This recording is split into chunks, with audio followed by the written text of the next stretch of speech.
Hello, I'm Tango, and welcome to Tango's Takes. My take for today, January 1st, 2021. Change your passwords. Don't look at me like that. I don't mean your work password. If your job is doing the bare minimum for cybersecurity, and I do mean the bare minimum, they're making you change your passwords already on a regular basis. Or in the case of a couple of places I know of, because of the pandemic, they've taken some very special steps to make it so that you don't have to. But they have in the past. I mean your personal passwords. I mean your bank account, your Facebook, your email accounts, all of them, your blogs, your Google accounts. I'm pointing at YouTube, not like you all can see that. Your Twitch accounts. Your Streamlabs account, your game accounts like World of Warcraft, Guild Wars 2, anything you play online, your Xbox Live account, your PlayStation Online account, your Switch account, credit cards, bank accounts, you name it, you need to change your password. I almost guarantee you do. And if you're looking at me and you're wondering why, let me tell you a story. Because you're not concerned about someone cracking your current password. Oh no. You're worried about a different kind of security failure. Once upon a time, I used the Visa checkout website for something. I probably used it a couple of times. And then I didn't need it anymore. And I stopped using it. I didn't use it for years. So far, so good, right? 2 years ago now? I have to think about that. I think it was 2 years ago. Maybe a year. I noticed some weird charges on my bank account. I'm like, okay. Bank caught them. Well, my credit card account. Credit card caught them. Got a new card, and the new card was compromised within 48 hours. And this repeated itself for 6 weeks, if not more like two to 3 months. And when we were about to go a little bit crazy, because I was getting charges for PlayStation Online, and I don't own a PlayStation. I haven't owned a PlayStation since PlayStation 2.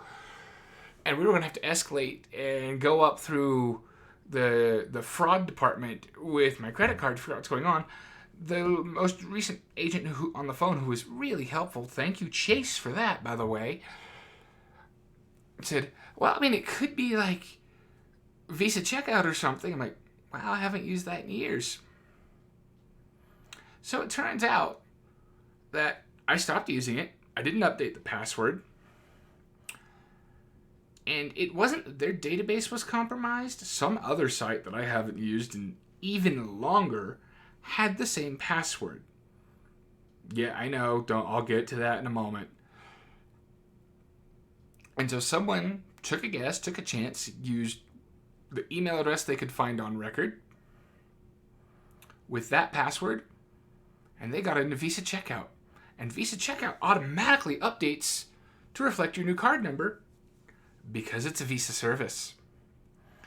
So this person, wherever they were, was going and logging into Visa Checkout through their PlayStation Online account and charging my credit card every time I got it activated. Now, my credit card company, Chase, did the right thing. They refunded every single one of those. I had no problem with Chase in this. I had no problem with anybody other than myself and the person who decided that was an appropriate thing to do.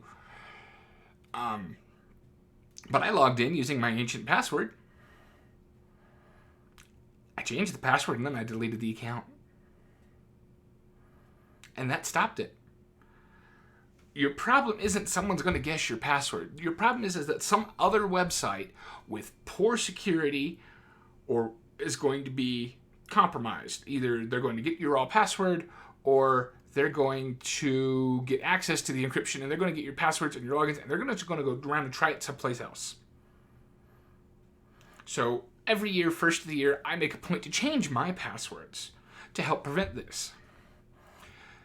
Now, modern security practices recommend you use a different password for every website. I wish I could do video editing right now because there'd be a certain meme popping up of a woman going, "Ain't nobody got time for that." Because the fact is we want to memorize our passwords. We don't trust password keepers, or we don't want to fight with the password keepers. But that's really the better option, is to use a password keeper and build a lot of extra passwords. Failing that, my recommendation is use one password for personal stuff. Use one password for personal financial stuff. Anything tied to financial. Which means, like, my login for the computer ties to my Microsoft account online because it's how I pay for my Microsoft services like Office 365 every year. It has the more secure password. Use two-factor authentication.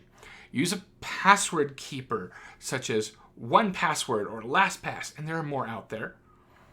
Do not create a file of passwords and save it on your desktop if you're not going to password protect that.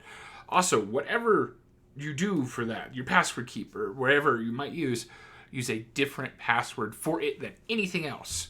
Now you really only have to memorize 3 passwords.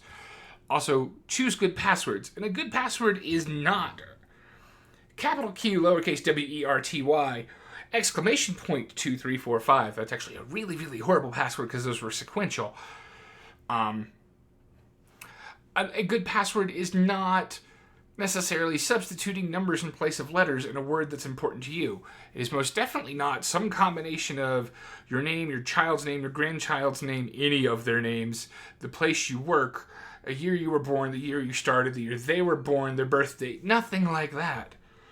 You want an example of a good password?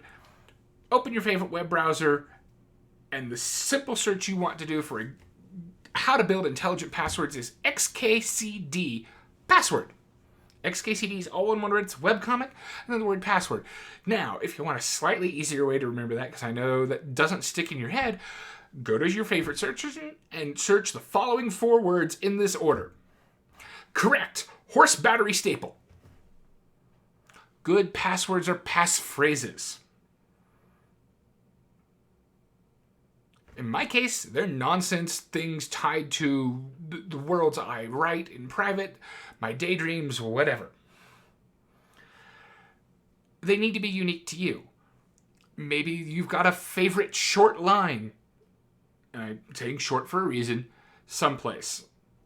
From a television show, cartoon show, comic book, whatever. Use that to the best of your ability.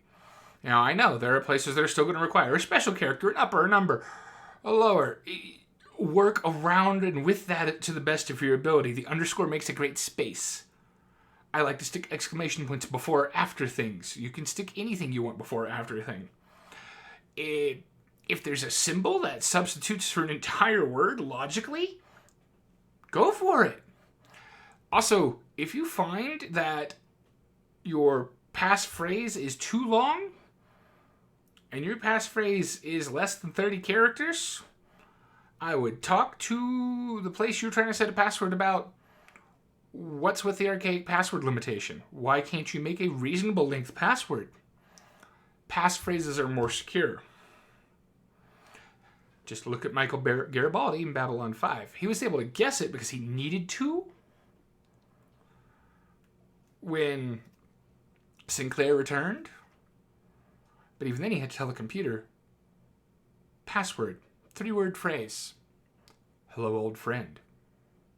And his personal password when they had to override something was something totally unexpected. Peekaboo, I believe it was.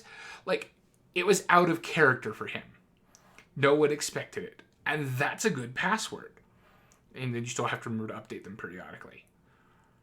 But that's it. That's my take for the first of the year. Welcome to 2021. And while you're protecting your personal health, wearing a mask out in public, if you're going out in public at all, while you're maintaining social distancing, protect your digital stuff as well. change your passwords. See you all next time.